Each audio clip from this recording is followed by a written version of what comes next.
When we think about physics, it often feels like just a big pile of disconnected rules, right?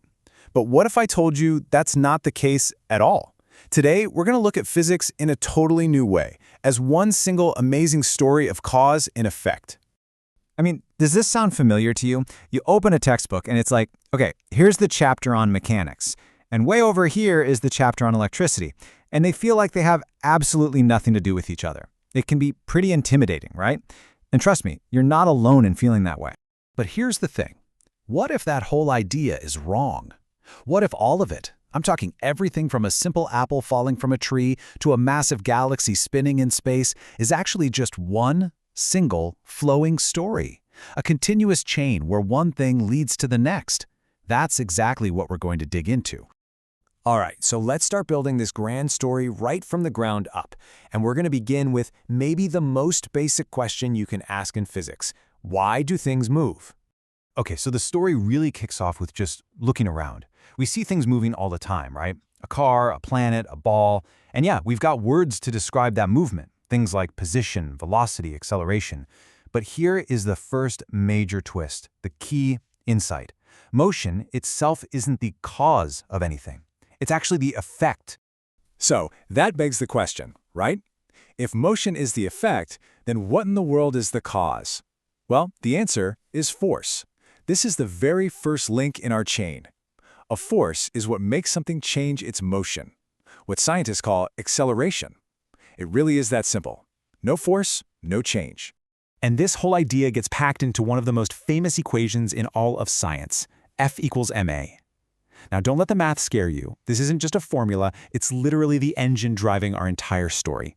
The force, the F, is the cause, and the acceleration, the A, is the effect. You push harder, more force, you get more acceleration. See? It's a direct story of cause and effect. All right, so a force gives something a push and gets it moving. But what keeps it moving? Why doesn't everything just stop the second you stop pushing it? Pondering that question actually takes us to the next much deeper link in our chain. The answer, my friends, is energy. You can think of energy as the capacity to make something happen, to cause a change.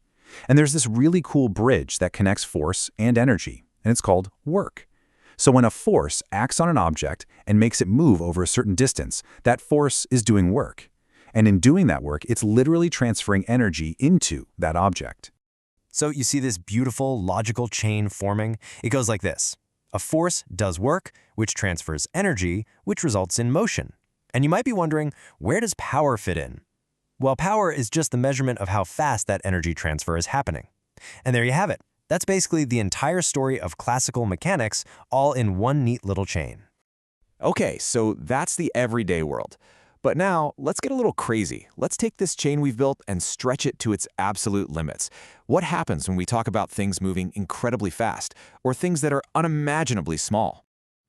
For hundreds of years, scientists just assumed that time and space were, fixed, like a stage that the universe acted upon. But modern physics came along and just completely shattered that idea. It showed us that motion can literally bend and warp time and space themselves. And even crazier, down at the tiniest quantum level, cause and effect, it gets a little fuzzy. It's not always a sure thing. But here's what's so cool. These mind-bending theories, they don't actually break our cause and effect story. They just add these incredible, deeper layers to it.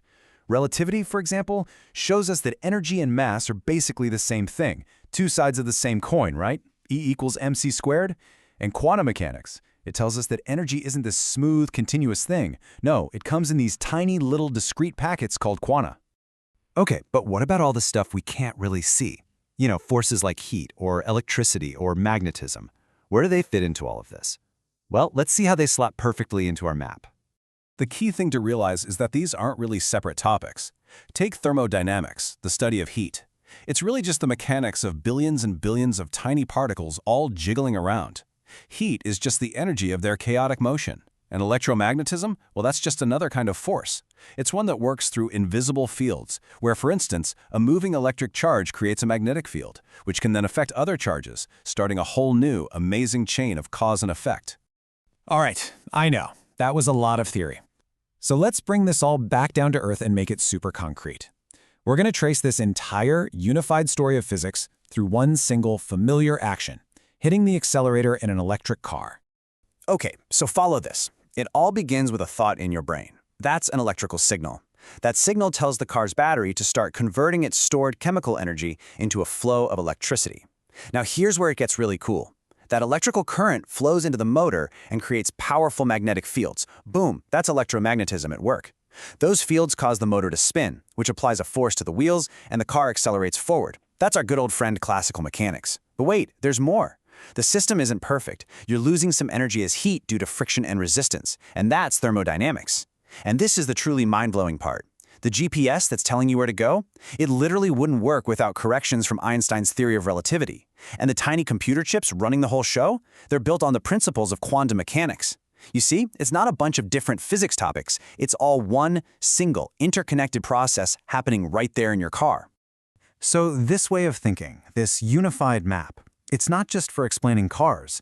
It's a completely new lens for understanding almost all of the incredible technology that surrounds us every single day. I mean, think about medical imaging. It's a perfect example. All these different machines are just applying different parts of our single physics story. An MRI, that's tapping into quantum mechanics and electromagnetism. An X-ray, that's using high-energy electromagnetic waves. An ultrasound, that's pure classical mechanics, just sending out mechanical sound waves and listening for the echoes. At the end of the day, they're all just different ways of manipulating force and energy to see inside the human body. So here's my challenge to you. The next time you look at the world around you, try to see it through this new lens.